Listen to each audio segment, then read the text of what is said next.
Dans cette vidéo, je vais te parler des dispositifs d'accès veineux périphérique et des accès veineux centraux. On va regarder ça ensemble.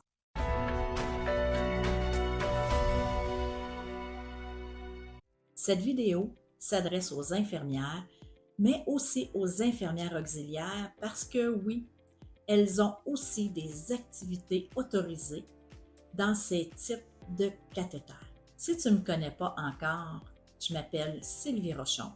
Je suis infirmière, enseignante et on me nomme souvent la mentor des infirmières.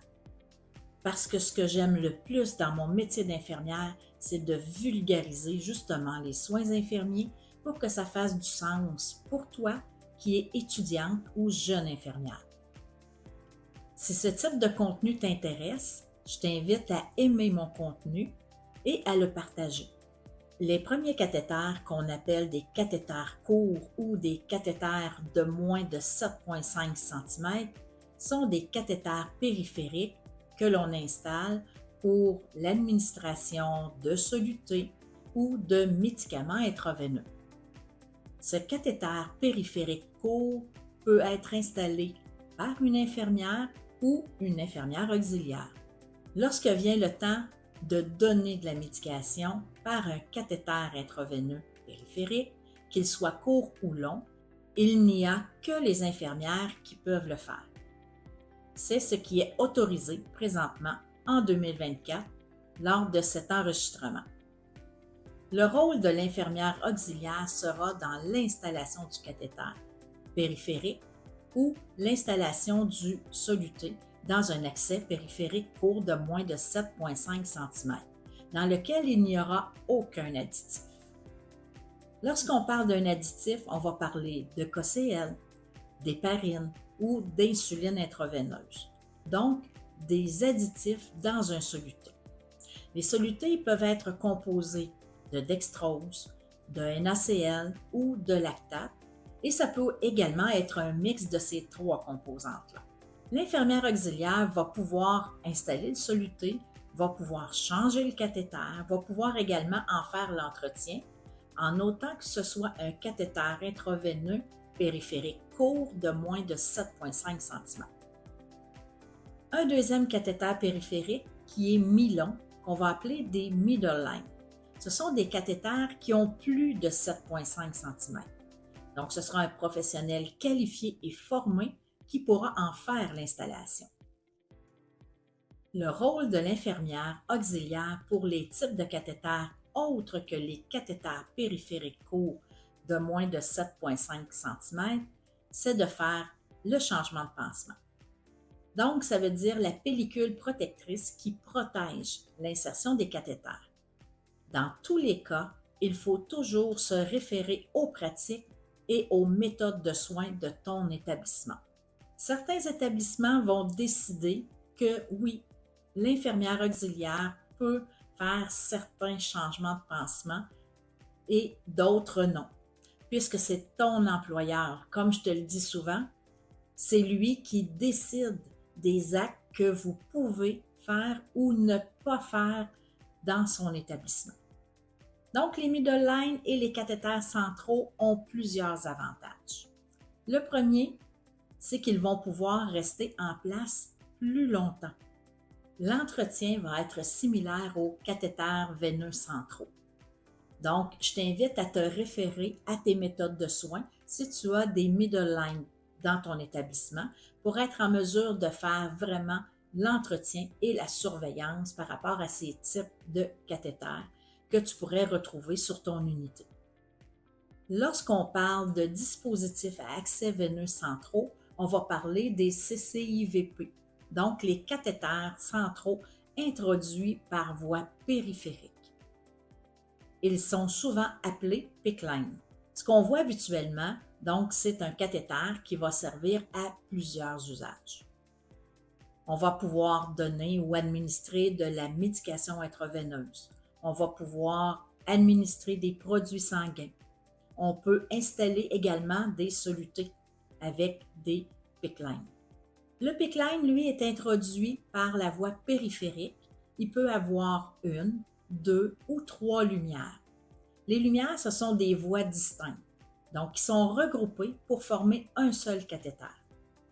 C'est ce cathéter-là qui va être introduit dans une veine, comme si on triplait l'accès veineux, parce que ce sont 3 cathéters distincts qui sont regroupés ensemble.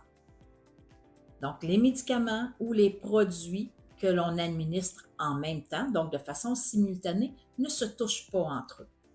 Ce type de cathéters ont une entrée unique et une sortie à l'extrémité du cathéter aussi de façon distincte. Donc, il est important de regarder ce type de cathéter pour voir quelle est la grosseur de chacune des lumières, parce qu'il peut y avoir différentes grosseurs de cathéter, donc différentes grosseurs de lumière. Donc, on pourrait avoir une 16, une 18 dans le même pipeline. Donc, il y aura également des entretiens spécifiques à faire pour chacun des CCI-VP. Donc, il va être important, comme je te le disais, de valider c'est quoi les fréquences d'entretien, c'est quoi la fréquence par rapport au changement de pansement. Donc, ici, il est à noter que les changements de pansement pour les CCI-VP ou les PICC-lines donc, peuvent être faits par une infirmière auxiliaire. Ça fait partie de ces activités autorisées par l'Ordre des infirmières et infirmiers auxiliaires du Québec. Dans ces types de cathéters, comme je l'ai mentionné un peu plus tôt, on peut également faire des prélèvements sanguins.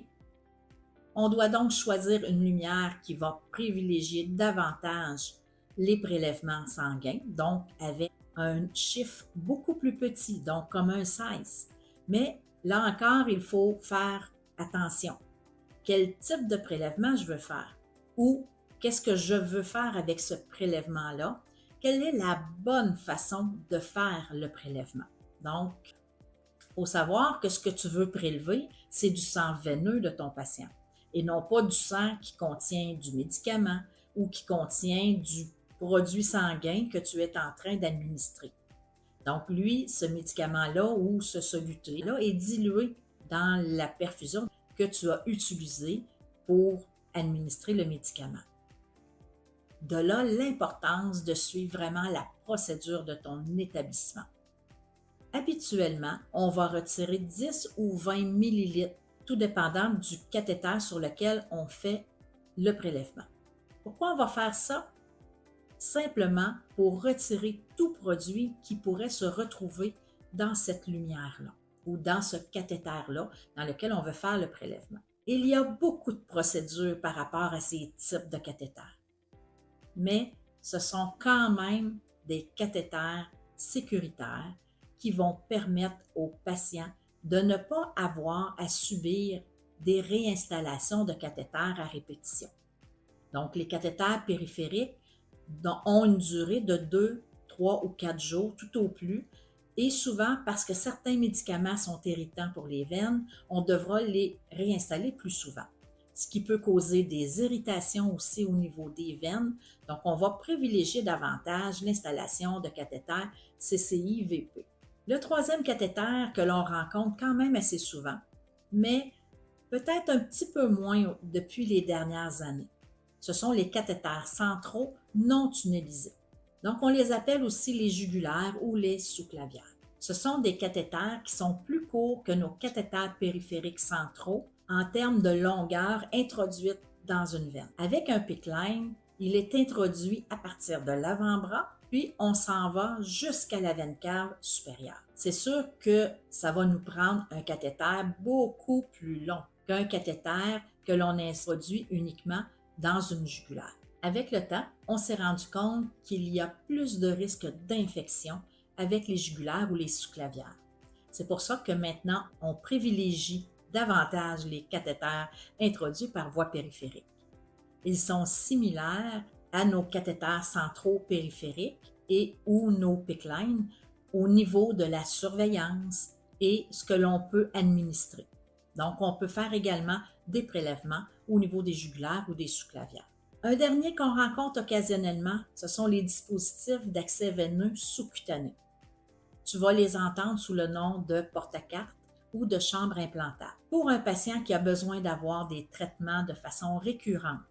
Donc, il se peut que le médecin privilégie l'installation d'une chambre implantable qui va être sous la peau, donc on ne la verra pas entre les traitements. Donc cette chambre implantable, elle est connectée directement à la veine cave. Pour pouvoir administrer un médicament ou un soluté, donc il faudra introduire une aiguille car la chambre implantable, comme j'ai mentionné, elle est sous la peau. Ensuite, on va pouvoir installer un soluté et donner la médication à partir de cette aiguille. Tu vois que les procédures sont un peu différentes, mais les objectifs vont rester le même, soit de donner de la médication, des produits sanguins ou des traitements particuliers qui vont être récurrents. Le patient, entre les traitements, va pouvoir retourner à la maison avec cette chambre implantable-là. Il devra par contre voir une infirmière qui va s'occuper de faire l'entretien de la chambre implantable. L'entretien va se faire habituellement à chaque mois lorsqu'elle n'est pas utilisée. Pour les chambres implantables, on peut également faire des prélèvements intraveineux, donc des prélèvements sanguins, comme dans tous les types de dispositifs centraux. Il faudra à ce moment-là faire une ouverture de porte-à-carte et ensuite faire une fermeture de porte-à-carte. Alors, si on est capable de faire le prélèvement sanguin par une voie périphérique, ce sera beaucoup plus simple pour toi, comme pour le patient aussi. Et ça va diminuer de beaucoup les risques de complications reliés à la manipulation du porte-à-carte. Donc, il est important par contre de se rappeler que les prélèvements sanguins à partir de cathéters centraux ne peuvent pas être faits par une infirmière auxiliaire. Les prélèvements sanguins par cathéters centraux devraient être une exception. Si on est capable de faire un prélèvement directement par un accès périphérique, on va le privilégier pour justement diminuer les risques de complications. Par la suite, on va pouvoir faire le prélèvement pour l'envoyer pour analyse. J'espère que cette vidéo t'aura aidé à mieux comprendre les types de cathéters que tu peux retrouver sur ton unité. Je t'invite à prendre le temps de regarder les procédures et les entretiens pour chacun des cathéters, puisqu'ils peuvent être différents. Donc, tu vas les rencontrer dans ta pratique. Comme toute méthode de soins, il faut prendre le temps de comprendre comment faire l'entretien et de savoir comment sont faits ces cathéters intraveineux courts ou longs pour être en mesure d'administrer correctement ce que l'on veut administrer via ces types de cathéters. Je ne t'ai pas parlé non plus des complications à surveiller dans cette vidéo. Donc, je te reviens bientôt dans une autre vidéo pour te parler davantage des complications qui peuvent survenir sur les différents cathéters, puisque dans ton rôle d'infirmière, c'est également de faire la surveillance et de savoir quelles sont les complications à surveiller lorsque l'on utilise ces cathéters. Donc, on se revoit bientôt pour une prochaine vidéo.